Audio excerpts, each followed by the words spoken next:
Les épreuves d'athlétisme se déroulent dans le sens inverse des aiguilles d'une montre. Savez-vous pourquoi ? Bienvenue dans Tu veux une médaille, les réponses aux questions de sport que vous ne vous posez pas encore.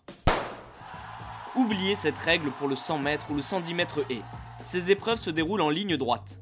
Lorsque les premiers Jeux Olympiques de l'ère moderne sont organisés en 1896, les athlètes courent dans le sens des aiguilles d'une montre.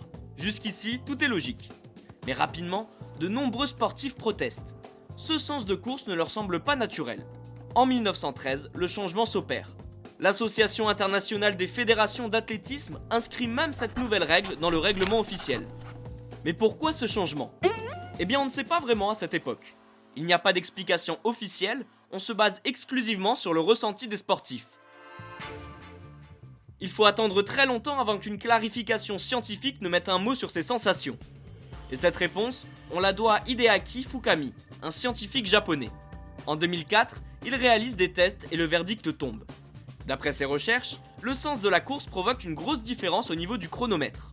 Courir dans le sens inverse des aiguilles d'une montre permet de gagner près de 2 secondes sur le 400 mètres. La même question revient, mais pourquoi ?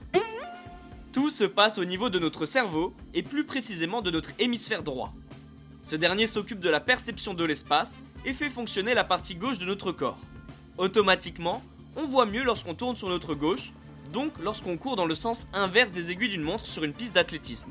Ce cher Hideaki Fukami ne s'arrête pas là dans son explication, il prouve que 80% des criminels dans une région du Japon préfèrent prendre la fuite en partant à gauche. Et bien voilà, vous savez maintenant pourquoi les athlètes courent dans le sens inverse des aiguilles d'une montre. Vous pouvez écouter ce podcast et nous retrouver sur Castbox, Apple Podcasts, Spotify, Deezer et toutes les autres plateformes. Je vous retrouve rapidement pour une prochaine question de sport dans Tu veux une médaille. À très vite.